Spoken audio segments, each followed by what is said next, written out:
지금 한국에서 가장 뜨거운 영화 중 하나는 신의 악단이라고 하는 영화입니다.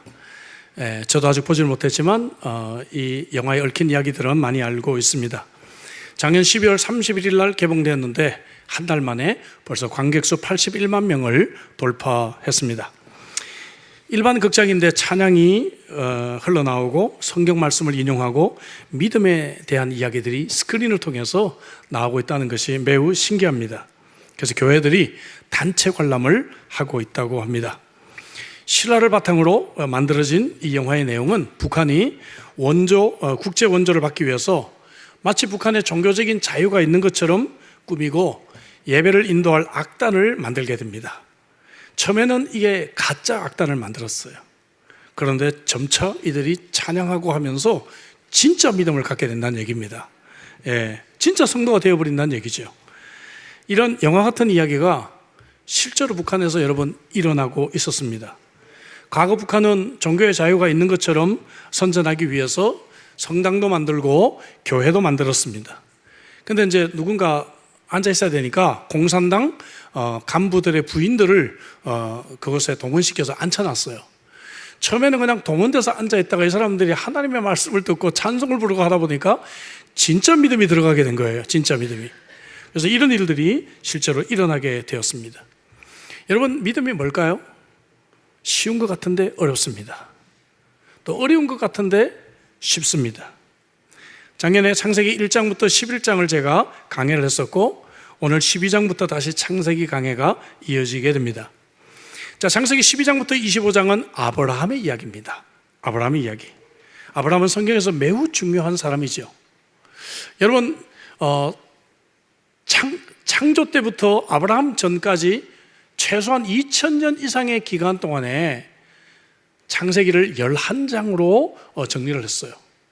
그런데 아브라함의 이야기는 무려 14장이 됩니다. 창세기에 나오는 것만 해도 또 아브라함의 직접적인 개인의 이야기만 해도 14장이 기록이 되어 있습니다. 하나님은 아브라함이 많은 민족의 조상이 될 것이라고 하셨습니다. 로마서 4장 18절에 보니까 아브라함이 바랄 수 없는 중에 바라고 믿었으니 이는 내 후손이 이와 같으리라 하신 말씀대로 많은 민족의 조상이 되게 하려 하셨다. 그래서 육적으로 말하면 아브라함은 유대인의 조상일 뿐만 아니라 오늘날 많은 아랍 민족들도 아브라함을 조상으로 그렇게 여기고 있습니다. 이스마엘을 통해서 이 아랍 민족이 이제 조상이 되었고 이삭을 통해서 유대인의 조상이 된 것입니다. 뿐만 아니라 아브라함은 영적으로도 아브라함의 후손으로 오신 예수 그리스도를 믿는 수많은 그리스도인들의 조상이 되었다는 것을 우리는 알게 됩니다. 아브라함 하면 우리는 믿음의 조상이라고 기억을 합니다. 아브라함의 이야기는 우리들에게 믿음이 무엇인지를 가르쳐주고 있는 말씀입니다. 바울 사도는 믿음에 의한 은혜로 의롭게 되는 이 교리, Justification by Faith라고 하는 이 이신칭의의 교리를 설명하기 위해서 로마서 4장 전체를 아브라함의 이야기로 설명을 하고 있습니다. 또 갈라디아서는 6장 중에 무려 2장을 할애해서 이 아브라함의 이야기를 하고 있습니다. 그래서 아브라함의 스토리는 우리들에게 믿음의 교과서다, 믿음의 텍스트북이다. 우리는 그렇게 한마디로 말해볼 수가 있습니다. 오늘 우리가 얼마나 혼란스러운 믿음을 우리가 가지게 됩니까? 참으로 혼란스러운 이 시대에 창세기를 통해서 우리가 참으로 배울 수 있는 이 기회를 주신 하나님께 감사를 드립니다. 오늘과 우리 다음 주는 아브라함의 스토리에 대한 서론적인 그러한 설교가 될 것입니다. 먼저 오늘 이 본문은 하나님의 의지를 우리에게 보여줍니다. 하나님께서 아브라함에게 일방적으로 그렇게 하시겠다고 약속하십니다. I will 이라고 하는 하나님의 강력한 의지를 표현하는 7가지 약속이 나옵니다. 그런데 우리가 먼저 생각할 것은 아브라함이 과연 이런 약속과 축복을 받을 만한 자격이 있는 사람인가 하는 거예요. 그는 전혀 자격이 없는 사람이었습니다. 이런 약속이나 축복을 받을 사람이 되지 못한 사람이었어요. 우리가 성경의 위인을 우리가 읽을 때마다 잘못 생각하는 것이 뭔가 하면은 과거 우리 위인전에 우리가 세뇌가 돼가지고 과거 위인전을 읽다 보면 기가 죽잖아요. 그죠? 기가 죽습니다. 그래서 저도 어렸을 때 위인전 읽다가 굉장히 상처를 많이 받았어요. 위인들은 어머니가 벌써 임신했을 때부터 꿈이 다르고 뭔가 어렸을 때 막 한 손으로 뭐 뭔가를 그저 힘있게 하고 뭐 이렇게 됐는데 저는 그런 사람이 아닌 것 같아요. 그래서 우리가 그런 생각을 가지고 우리가 성경의 이 위인들을 접하다 보니까 우리가 놓치는 부분이 있습니다. 그것은 뭔가 하면 드디어 잡았습니다. 저를 괴롭히는 것이. 그래서 우리가 착각하는 것이 뭔가 하면은 우리는 도대체 이 아브라함 같은 사람이 될 수가 없다. 그냥 일단 기를 죽고 성경을 봐요. 기 죽고 봅니다. 근데 전혀 그렇지가 않다는 것이죠. 이 아브라함은 우리와 전혀 별로 차이가 없는 사람이다 생각하게 됩니다. 성경은요, 성경에 나오는 위인들의 약점을 절대로 숨기지가 않습니다. 그리고 일일이 파헤칩니다. 그런데 이 네티즌 수사대의 활약이 굉장히 아주 활발하다고 들었습니다. 이들의 그 신상틀기 아십니까? 영어로는 독싱이라고 하는데 이 신상틀기. 그래가지고 막 과거에 뭐 별 희한한 것까지 다 이렇게 막 찾아내잖아요, 그죠? 뭐 과거에 뭐 여친이 누구고 뭐 이런 것까지 막 다 찾아내가지고 다 까발리는데 우리도 이 아브라함을 통해서 이 신상틀기를 한번 해보면 좋을 것 같아요. 그럼 뭐가 나오는가? 정말 우리하고 하등의 차이가 없는 그러한 사람인 것을 우리가 알게 됩니다. 놀라운 점은요, 아브라함은 우상을 섬기던 자의 가정 출신이에요. 우리는 아브라함을 믿음의 조상이라고 했는데 아브라함은 우상을 섬기는 가정입니다. 숨기고 싶은 과거겠죠.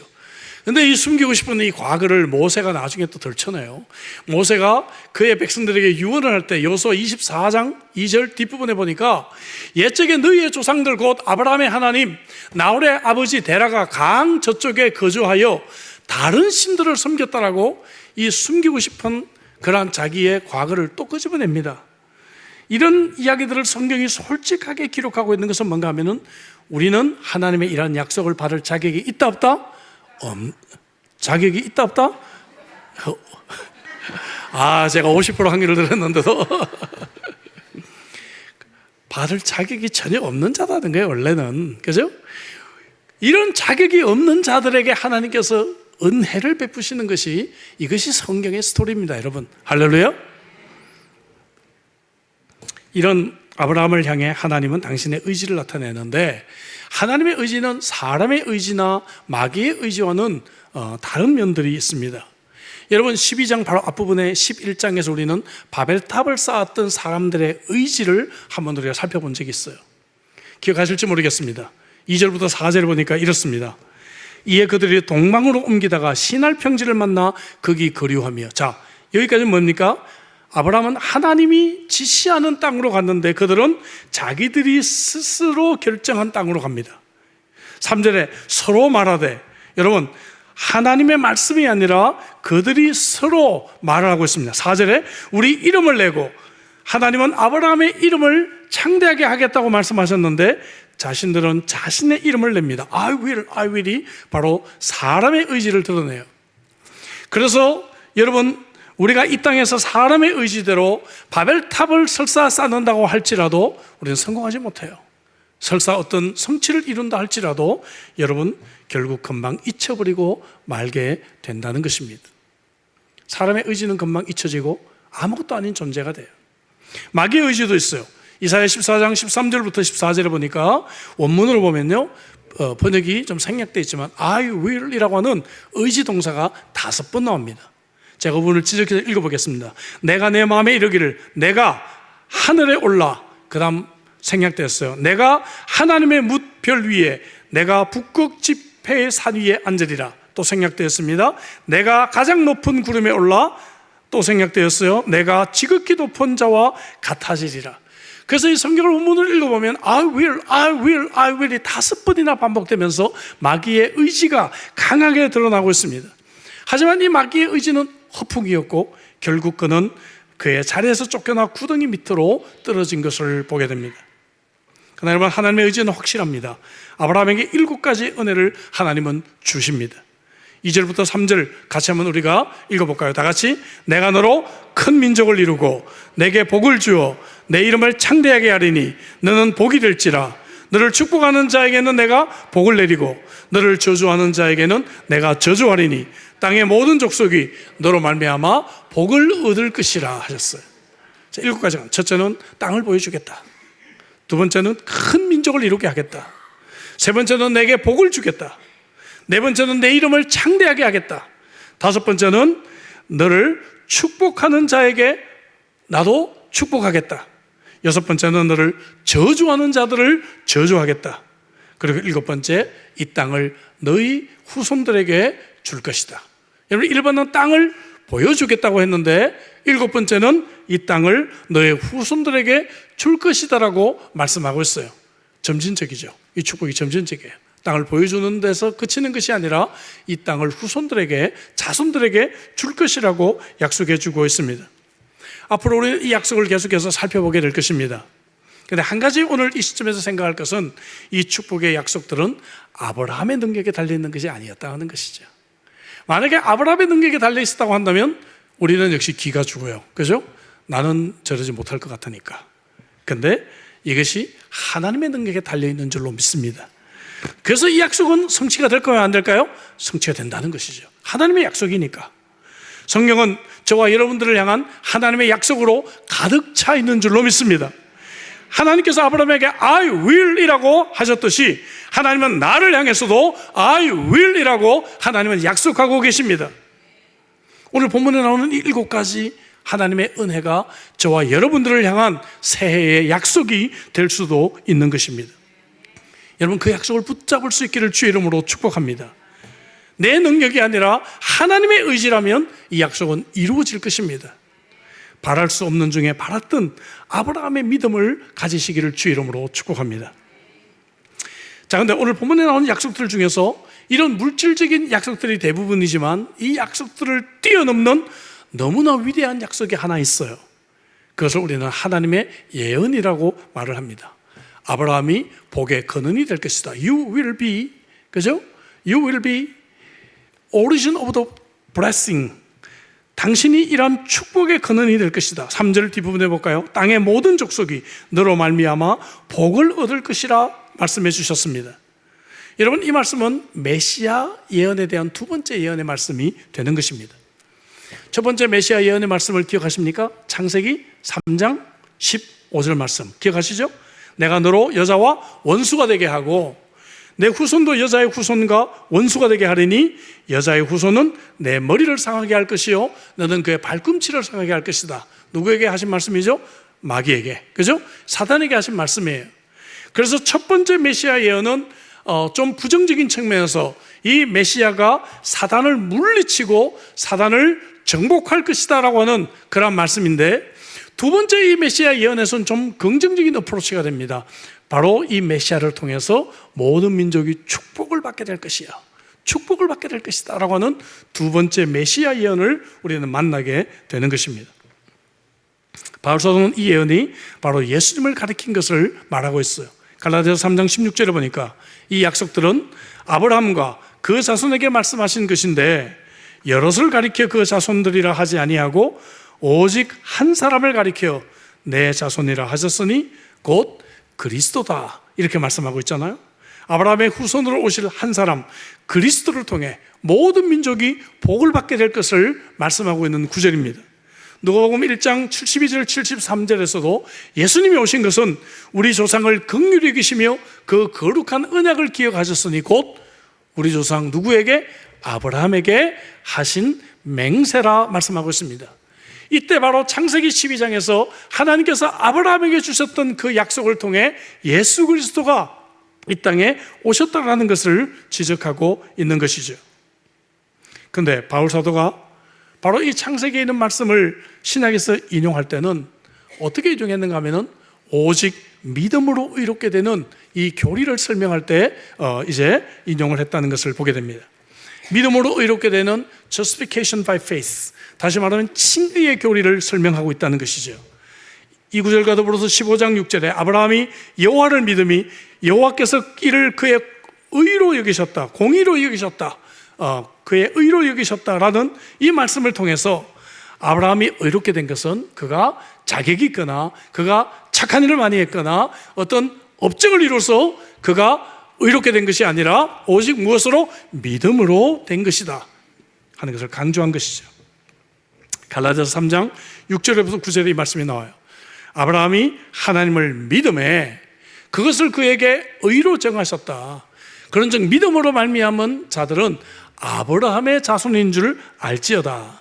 또 하나님이 이방을 믿음으로 말미암아 의로 정하실 것을 성경이 미리 알고 먼저 아브라함에게 복음을 전하되 모든 이방이 너로 말미암아 복을 받으리라.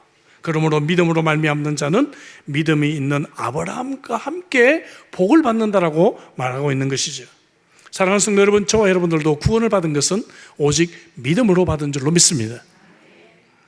나아가 사도 바울은 계속해서 아브라함에 대한 하나님의 약속은 구속의 의미라고 말해요. 구속이란 말이 뭡니까?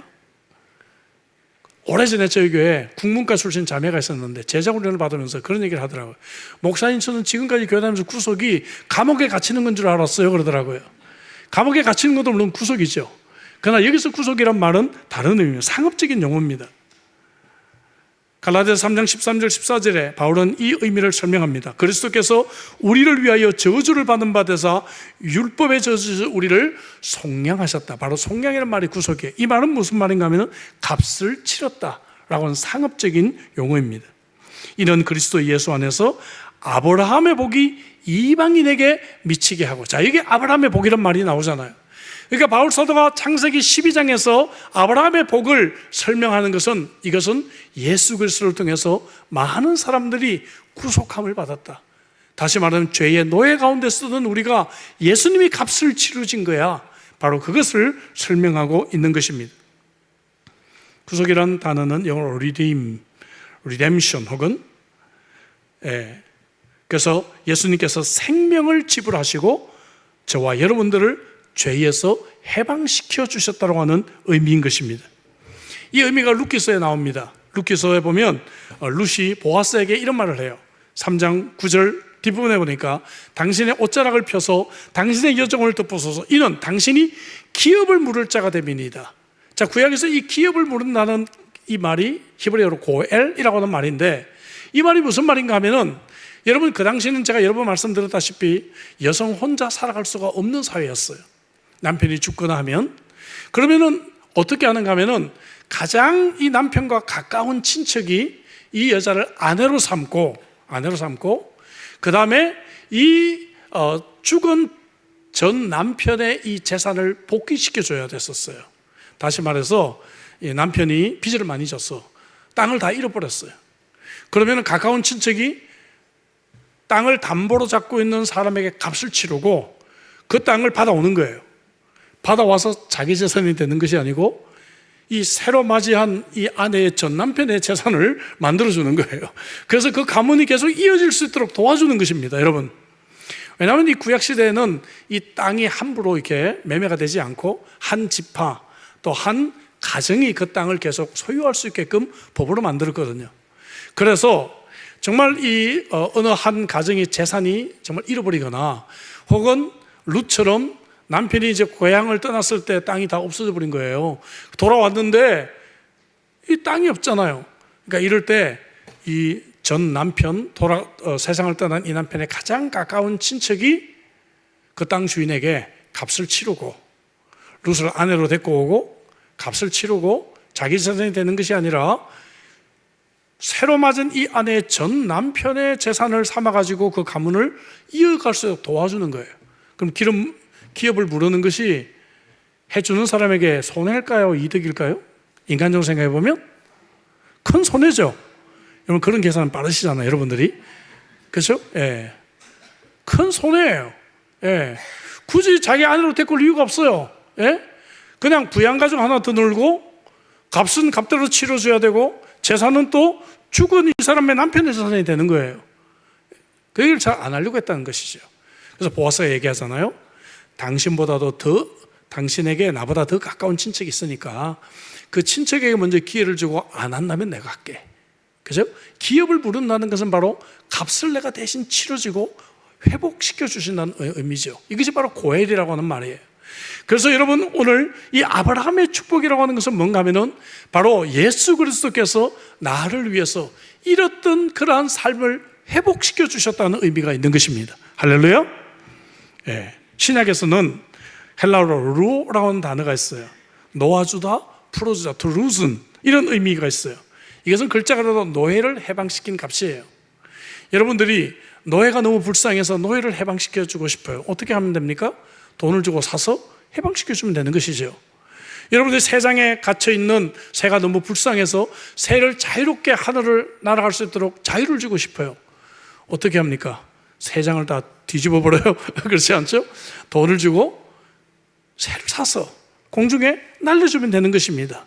바로 이 단어가 루어예요. 값을 치르다, 풀어주다, 놓아주다, 그런 의미죠. 예수님께서 생명의 값을 치르시고 죄의 노예 상태에 있었던 저와 여러분들을 구속해 주셨다는 것이 바로 이 의미인 것입니다. 베드로전서 1장 18절 19절에 보니까 너희가 알거니와 너희 조상이 물려준 헛된 행실에서 대속함을 받은 것은, 여기도 대속이란 말이 나오죠. 은이나 금같이 없어질 것으로 된 것이 아니고 오직 흠없고 점없는 어린 양 그리스도의 보배로운 피로 이루어졌다는 것입니다.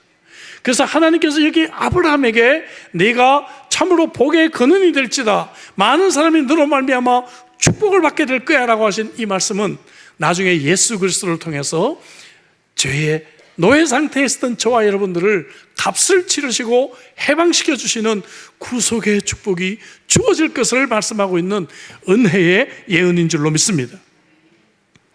아브라함이 지금 믿음의 초기 단계인데 이런 걸 다 이해했을까요?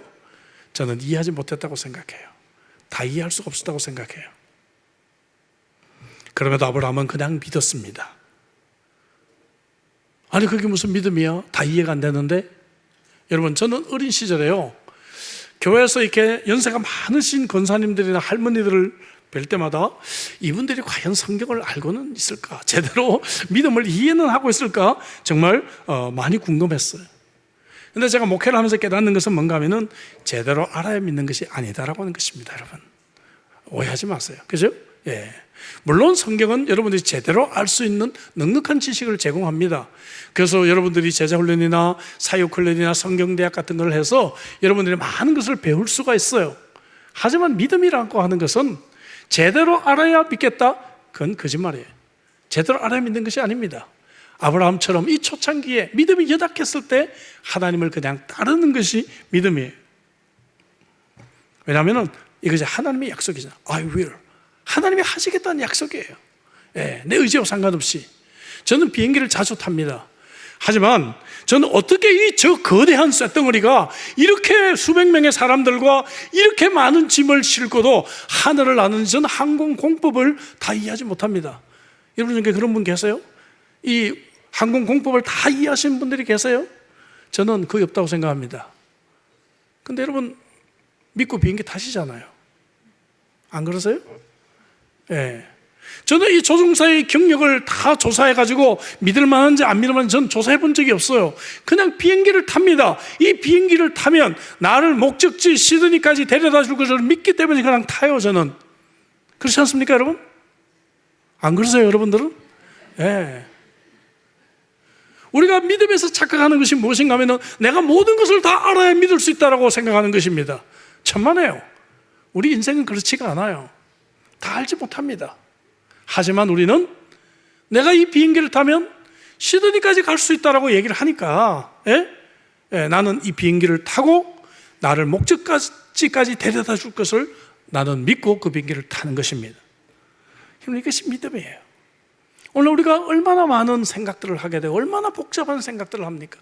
특별히 우리 서구의 이 학문하는 정신들은요, 모든 것을 이렇게 크리티시즘, 이 비평을 합니다. 비평. 예. 아이고, 저도 공부할 때 혼났습니다. 예? 어떻게 하면 상대방의 이 이론을 무너뜨릴 수 있을까? 이걸 잘하는 사람이 최고점을 받아요. 예. 그러니까 이 서양의 이론들은 모든 것을 비평하다 보니까 의심하는 것이 당연합니다. 막 의심하는 생각 들어요. 이게 진짜 맞을까? 이게 진짜 틀린 거 아닐까? 예. 그래서 우리는 이 믿음이 다 내가 이해해야 된다고 믿는다고 생각합니다. 근데 그렇지 않습니다. 우리가 아브라함의 여정을 앞으로 살펴보겠지만 아브라함은 믿음이 너무너무 연약한 자였어요. 정말 아브라함 보면 기가 살아요, 우리가. 예, 특별히 제가 이 아브라함 강의를 하면서 그 부분에 초점을 제가 둘 것입니다. 사랑하는 성도 여러분, 내가 다 알아야 믿는 거 아니고 내 능력으로 되는 거 아니고 하나님의 의지, I will, 이것을 붙잡으시기를 주의 이름으로 축복합니다. 하나님이 하겠다 그러시면 되는 겁니다, 여러분. 아브라함은 단순히 그걸 붙잡았어요. 그죠? 내 능력이 아니라 하나님이 하시겠다고 하니 제가 건축을 하면서도요, 제가 정말 기도 많이 하고 시작했거든요. 얼마나 건축이 힘들었어요. 우리 교회가 이 건축 때문에 어려움도 겪었고, 그죠? 그리고 이 건축을 준비하면서 하나님이 이제 이 건축 끝나고 내가 몇 년을 더 목회한다고 이걸 꼭 해야 되겠습니까? 이런 생각도 많이 해요. 건축 안 하면 내가 할 게 너무 많은데, 고민을 많이 했는데 하나님이 너무너무 분명한 확신으로 말씀해 주셨어요. 제가 안 하면 못할 것 같더라고요. 근데 실제로 지금 이제 못합니다. 우리 교회 같은 거 하려면 20 밀리언이 필요해요. 여러분 아십니까? 어느 한인교회가 지금 20 밀리언 해가지고 이런 건축 하겠어요? 못하거든요, 이제.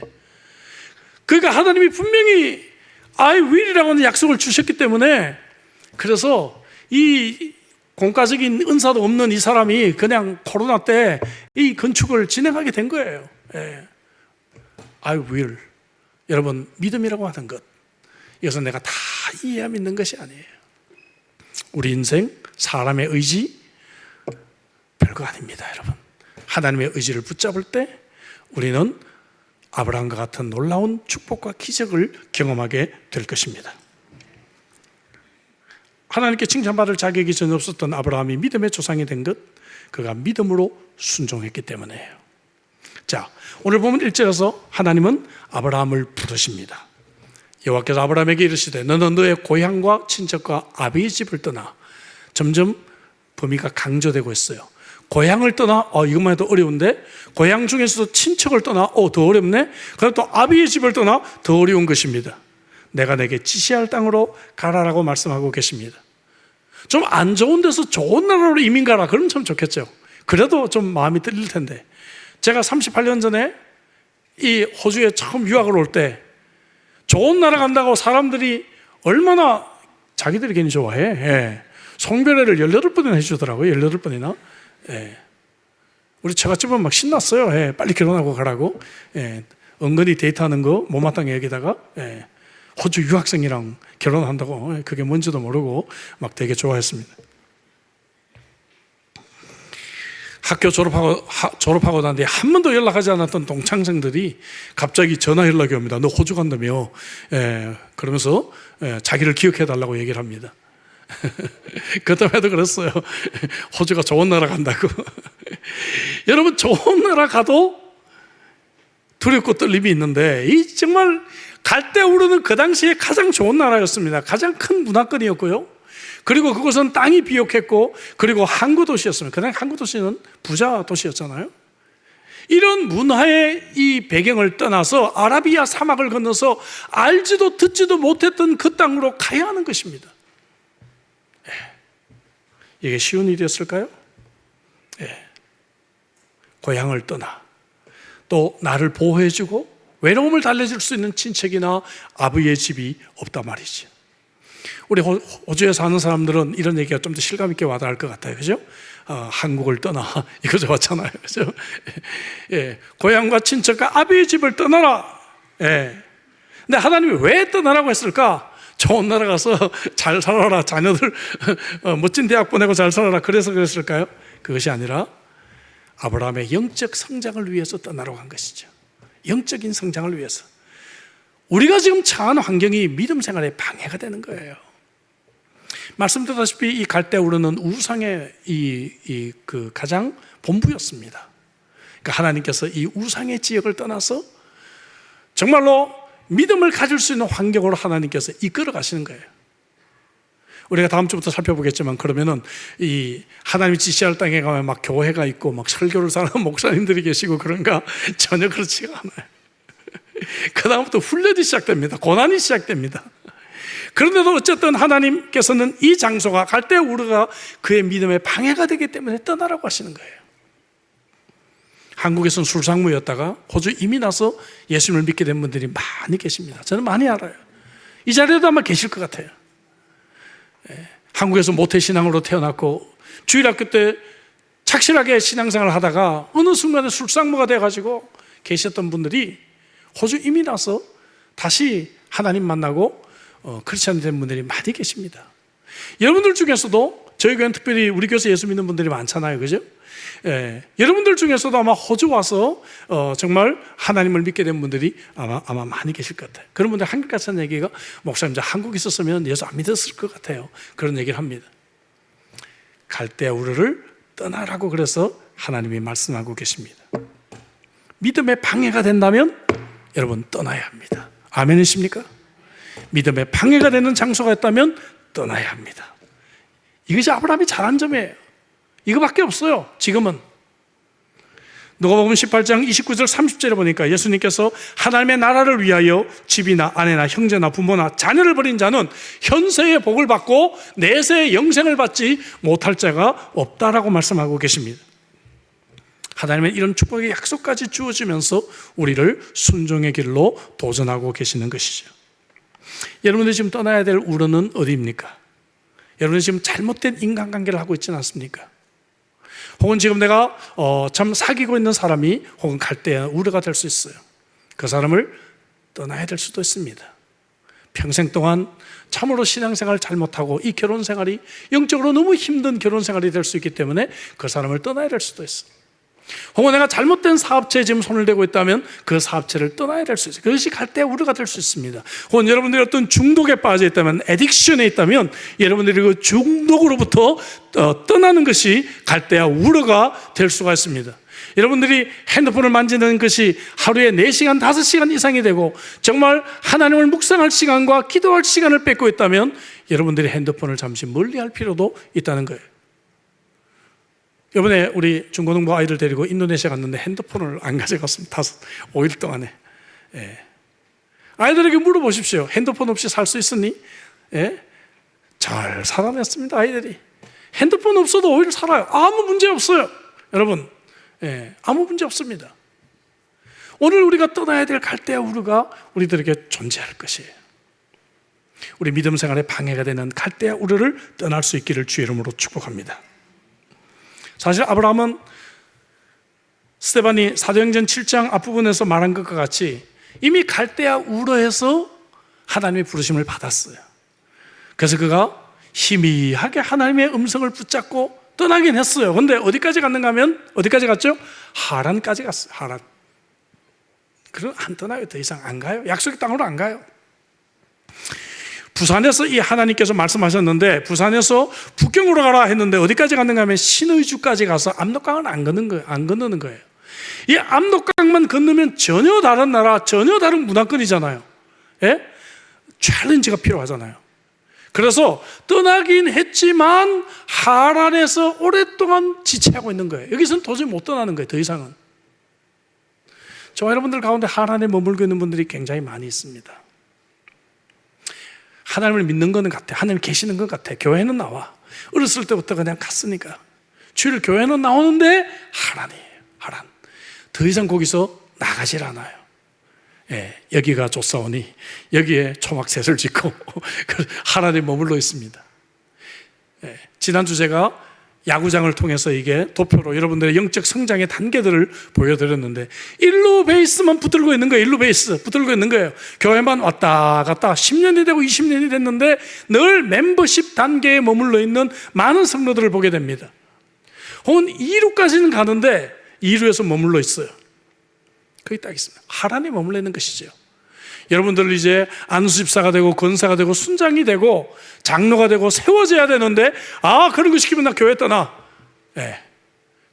아주 그냥 칼을 뽑습니다. 가까이 오지 마 더 이상. 나는 하란이 좋아. 나 하란에서 더 움직이라 그러면 이 칼 빼들 거야. 하란에 머물러 있기를 좋아하고 있어요. 여러분, 하란은 약속의 땅이 아닙니다. 하란은 하나님이 함께 하시는 곳이 아니에요. 그러니까 우리가 그렇게 열심히 살고 열심히 돈 버는 것 같은데 열심히 내가 뭐 한 것 같은데 그래봐야 늘 제자리예요. 늘 제자리. 늘 그곳에 멈춰 있습니다. 여러분 중에 믿음이 전혀 없는 분들이 혹시 이 자리에 계시다면 여러분 오늘 말씀을 통해 소망을 가져야 됩니다. 왜 그런가 하면 아브라함이 우상을 섬기는 사람이었잖아요. 이런 사람도 하나님께서 은혜로 부르실 수가 있다면 여러분들을 왜 못 부르시겠습니까? 여러분들도 충분히 이 은혜를 경험할 수가 있을 것입니다. 그러나 방금 말씀드렸다시피 여러분들 가운데는 믿음이 연약하고 혹은 하란에 머물러 있는 분들도 계실 것입니다. 늘 보면 새가족반 한 데서 그냥 끝나 있어요. 그죠? 예. 이번에도 우리가 여러분들을 1루 베이스인가 2루 베이스인가 이게 우리 교육자는 해마다 이걸 분류 작업하거든요. 분류 작업해서 그 도표가 제 머릿속에 다 있어요. 예. 제가 그런 뭐 편견을 가지고 보는 거 아니에요. 여러분을 보면 제가 1루인지 2루인지 다 알고 있단 말이에요. 제가. 예. 여러분들이 정말 이 아브라함의 믿음의 초창기처럼 하란에 머물러 있지만 여기까지는 왔는데 주저앉아 있다고 하는 것이죠. 퀴즈를 내보겠습니다. 세상에서 가장 지루한 중학교가 어딘지 아세요? 세상에서 가장 지루한 중학교 알려드릴게요. 로딩 중입니다. 로딩 중. 예. 지겨워요. 로딩 중은 멈춰 있는 거예요 지금. 그렇지 않습니까? 지금 로딩 중에 계신 분들이 많이 계시다 이 말이죠. 하란 땅은 지금 로딩 중이에요. 그곳은 약속의 땅이 아닙니다. 멈춰 있는 것입니다 여러분. 예? 신앙생활 잘하고 있다고 착각하시면 안 된다고 말이죠. 훈련 소그룹을 왜 그렇게 강조합니까? 여러분들이 금년에 제자훈련 받고 사역훈련 받고 여러분들이 정말 익숙했던 하란 땅을 떠나야 하는 것이죠. 그 안전지대를 떠날 때 하나님의 역사가 이루어지는 것입니다 여러분. 여러분들 그 세이프티 존 그곳에 머물면 좋죠. 아늑하고 익숙하고 모든 것이. 예? 아니 그 예배될 때 왜 찬양을 새로운 걸 하는 거야? 막 지겨울 때가 있어요. 우리는 새로운 것에 대한 자연적인 거부감이 있습니다 사람은. 그런데 새로운 찬양을 또 배우고 익히면 그것이 내 찬양이 되고 더 큰 은혜를 우리가 얻게 되잖아요 여러분. 아멘이십니까? 그 여러분들이 새로운 찬양이 나왔으면 집에 가서 유튜브 꼭 한번 들어보세요. 그 찬양 적어놨다가. 예? 못 적어놨다고요? 우리 예배 유튜브 보면 찬양 다시 나오잖아요. 그 찬양 보고 그 찬양 유튜브 보고 좀 배워보세요. 얼마나 은혜로운 찬양들이 많아요. 왜 우리는 하란에 머물면서 찬양도 그 모양, 성경도 늘 그만큼, 기도도 늘 식사할 때 외에는 안 하고 자녀들도 늘 그 모양으로 우리가 하란 땅에 머물러 있는가 하는 것이죠. 말씀드렸죠? 그런 사람들은 로딩 중입니다. 그죠? 로딩 중. 참 답답하고 지겨워요. 예. 아브라함은 이제 우르를 떠났을 뿐만 아니라 하란을 떠납니다. 그는 이제 새로운 땅으로 갑니다. 아브라함이 한 것은 이것밖에 없어요. 하나님의 I will이라고 하는 의지를 받아들인 거예요. 그러나 단순하게 그의 발걸음을 옮겼습니다. 그때부터 새로운 역사가 시작이 되었다는 것이죠. 그는 고향을 떠났지만 후손들이 영원히 거주할 새로운 땅을 받았습니다. 친척과 아비 집을 떠났지만 많은 사람들의 아버지가 되었습니다.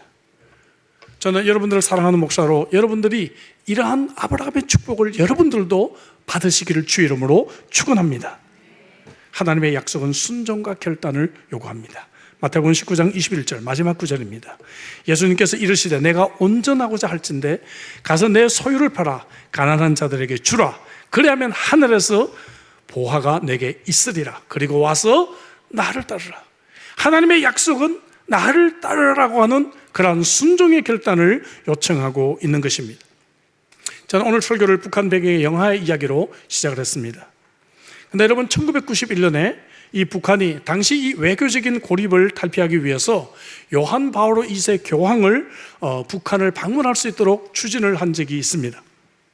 그래서 협상팀을 구성하고 교황청과 함께 협상을 시작했습니다.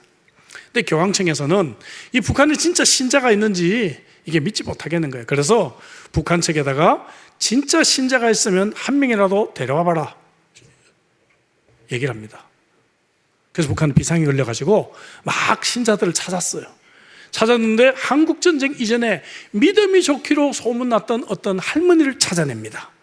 실화예요? 예. 그래서 이 할머니를 교황청에 보냈어요. 처음에는 이 할머니가 조심스러워하면서 신앙을 부인하더니 공사는 간부가 같이 있으니까 결국에는 그가 신앙 고백을 하게 됩니다. 할머니가 유명한 말을 했어요. 한 번 마음속에 들어오신 하나님은 절대로 떠나지 않습니다. 이 고백을 했어요. 교황청에서. 한 번 마음속에 들어오신 하나님은 절대로 떠나지 않습니다. 그리고 교황청 사람들은 사실 할머니의 눈빛만 보고도 진짜 신자였다는 걸 알았다고 합니다. 여러분들은 여러분의 눈빛만 보고 사람들이 저 사람은 진짜 하나님 믿는 사람이야 할 수 있을까요?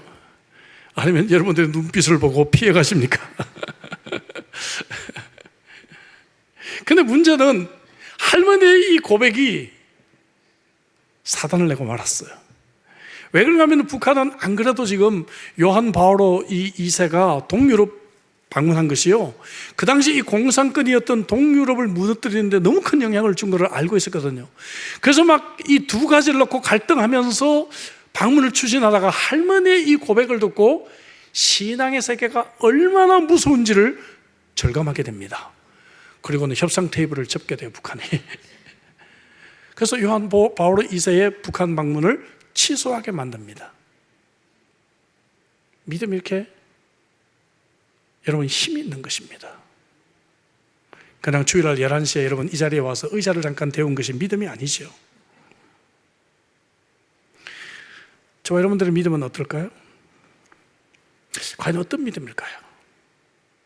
우리는 믿음의 얘기를 아브라함을 통해서 계속 이어갈 것입니다. 하나님은 아브라함을 친구라고 3번이나 나중에 부르시게 돼요. 우리가 모세와 같이 기적을 행하고 율법을 제정하는 위대한 사람이 되기는 좀 어려울 거예요. 여호수아 장군처럼 우리가 정말로 전쟁에 어떤 은사가 있어가지고 막 적군들을 무찌르고 땅을 막 정복하는 이러한 장군이 되는 것은 아마 더 어려울 것 같습니다. 그렇죠? 다윗왕을 얘기해볼까요? 다윗왕처럼 위대한 왕이 되는 거, 전 아마 이 자리에 있는 분들은 불가능하리라고 생각합니다. 역사의 길이 남는 위대한 왕이 되기에는 죄송하지만 좀 늦었어요, 우리가. 그죠? 예. 이건 불가능하다고 생각해요. 그러나 아브라함 같은 사람은 될 수 있는 것이에요. 말씀드렸다시피 아브라함은 우상을 섬기는 사람이었습니다. 인간적으로 볼 때 아무것도 우리와 나은 것이 없어요. 아브라함의 능력이 전혀 없습니다. 여러분, 저는 이 부분을 좀 더 깊이 있게 신상 털게 할 겁니다, 앞으로 아브라함의 이야기를 하면서. 그러면 우리도 아브라함 같은 사람이 될 수가 있다 없다? 그래도 자신이 없었어요, 여러분? 우리도 아브라함 같은 사람이 될 수 있다 없다? 있다는 거예요, 있다는 거예요. 예. 성경은 이것을 우리에게 알려주고 싶은 거예요. 아무 자격 없고 우상 숭배하는 아브라함을 하나님의 의지로 믿음의 조상을 세웠다면, 이 말씀을 듣고 있는 저와 여러분들은 아브라함과 같은 축복을 얼마든지 나의 축복으로 바꿀 수가 있으리라고 믿습니다.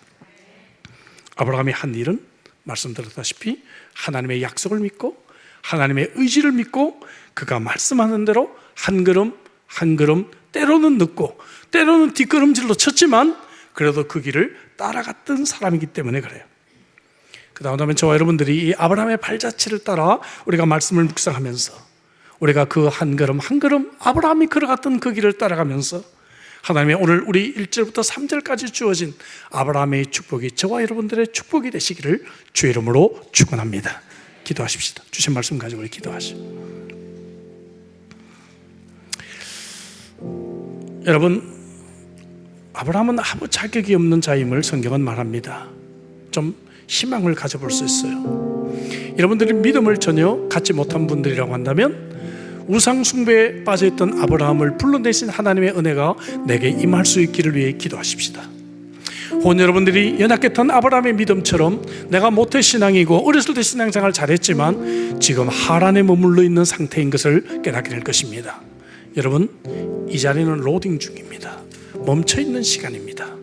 여러분들이 아무리 많이 돈을 벌고 여러분들이 많은 업적을 이룬다 할 때도 하나님 보실 때는 멈춰있는 시간에 불과합니다. 그리고는 하나님이 여러분들을 이끌어내시기를 원하십니다.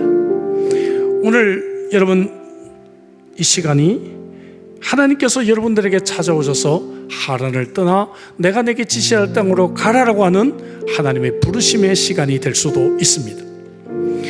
금년 한 해도 작년처럼 사시겠습니까? 지나왔던 세월처럼 하란에 머물러 사시겠습니까? 아니면 이 자리를 떠나 하나님이 지시한 땅으로 가서 새로운 인생, 새로운 축복의 길을 여러분들이 걸어가시겠습니까? 오늘 하나님 말씀 앞에서 결단했으면 좋겠어요. 하나님은 여러분들을 부르고 계십니다. 그리고 그 길은 축복의 길입니다. 그 길은 은혜의 길입니다. 그 길을 사모하시길 바랍니다. 우리는 모든 것을 다 알지 못해도 우리는 하나님이 약속하셨기 때문에 내 자격이나 내 능력에 따라 달려있는 것이 아니라 하나님이 하시겠다고 했으니 우리는 한 걸음 한 걸음 하나님 붙들고 나아가게, 금년 인생길 우리가 이렇게 승리할 수 있기를 위해 주신 말씀 가지고 우리 통성으로 한번 기도하겠습니다. 기도하시겠습니다. 주님, 그렇습니다. 오늘 우리에게 주신 이 말씀을